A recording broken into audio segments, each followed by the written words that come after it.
Okay, students. Now, first I complete this L. I want to find out the unit of L. L का definition मैंने करवा दिया. अब इसका unit L is equal to minus sign को drop करके E into D T divided by D I. तुम अपने फॉर्मूला में देखो यूनिट क्या हो जाएगा, वोल्ट सेकेंड पर एम्पियर. इसको हेनरी कहा जाता है, राइट और इसको इंडिकेट करते हैं कैपिटल एच से. हेनरी तुम जानते हो जब हम फुल फॉर्म लिखते हैं तब उसको स्मॉल लेटर से लिखते हैं, ऐसे it is capital H. It's like this. This is regarding the complete thing about self induction. Actually the mathematical portion of the mutual induction is also similar to the self induction, although mutual induction is completely a different phenomenon. Let us first see what is this. What is mutual induction? Mutual induction, you can write, it is the mutual induction is the phenomenon of production of, it is the phenomenon of production of induced current and an induced EMF, production of induced current and an induced EMF in the secondary coil due to the change in the current in the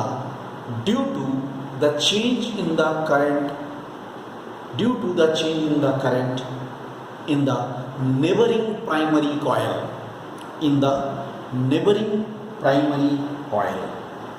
Alright, change of the current in the neighboring primary coil. Here, see, this is a primary coil. Primary coil is always well equipped with a battery, a key, a rheostat. This is a secondary coil. In the secondary coil, this is a galvanometer only.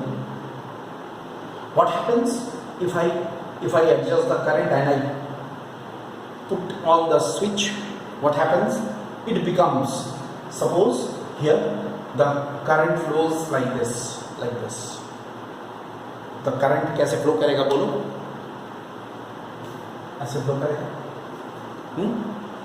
इसमें current ऐसे आएगा तो obviously ये north pole ये south pole, यहाँ क्या होगा, flux यहाँ से निकल के इसमें लिंक करेगा. यहाँ देखो फ्लक्स कैसे लिंक कर रहा है, अपने ही कॉइल में नहीं कर रहा है, नेबरिंग कॉइल में कर रहा है. हम इसके लिए क्या करेंगे, दोनों कॉइल को they should be placed sufficiently close to each other so that we can be sure that the flux lines which are coming out of P that should link the coils. तो क्या होगा, अगर इसमें current vary करेगा, if the current will vary in the primary then the flux will vary in the primary and that variation of the flux, that change in the flux will link the secondary and hence the induced EMF will be set up in the secondary. यही होगा. पूरे phenomenon को समझ गए. इसमें current को very कराया जिसके चलते इसमें फ्लक्स चेंज हुआ. That change in the flux will link the secondary due to which in this, ये तो गैल्वेनोमीटर है, इसमें फिर करंट इंड्यूस करंट आएगा और इंड्यूस्ड EMF भी प्रोड्यूस होगा. This is the galvanometer. तो अल्टीमेटली क्या मिला, हम जैसा हमने कहा कि it is very much similar to the self induction as far as mathematical part is concern. यहाँ पर भी phi s is directly proportional to IP. Flux in the secondary is directly proportional to the current in the primary. Flux in the secondary is directly proportional to the current in the primary. So phi s is equal to m into IP.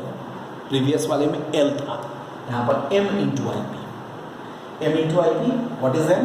Mutual inductance or coefficient of mutual induction.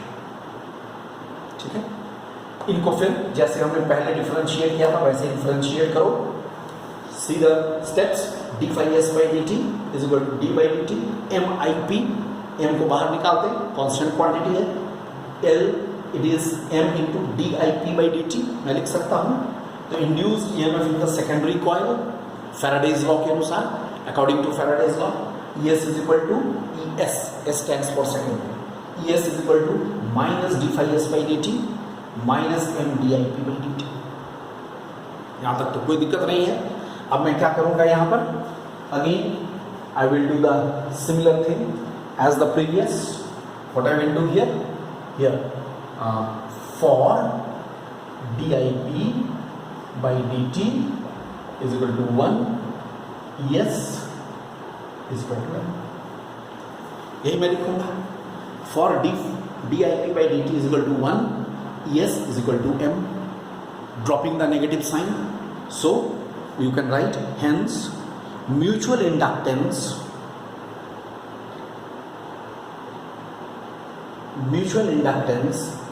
is defined as the induced EMF set up in the secondary coil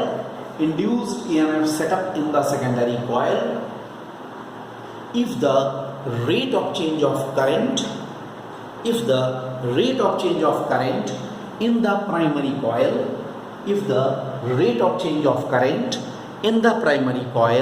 is unity. If the rate of change of current in the primary coil is unity. ठीक है, इसका मतलब हुआ now again m कितने के बराबर होगा? m is equal to es into dt by dip. ठीक है ना?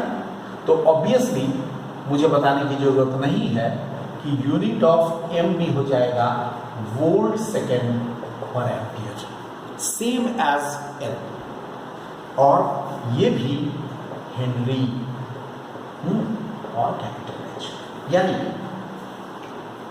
whether it is a self inductance or it is a mutual inductance, both have the same unit. हालांकि दोनों ही फिनोमेनन कंप्लीटली डिफरेंट है, लेकिन unit wise, dimension wise they are this self inductance and mutual inductance will be the same. I hope all of you have understood it very properly. No problem. Self inductance, mutual inductance, that is complete. Now in the next lecture we shall discuss their applications. ठीक है, कहाँ पे इसके applications हो सकता है, क्या क्या हम निकाल सकते हैं इनके द्वारा, है ना, ये डिस्कस करेंगे. Okay, thank you.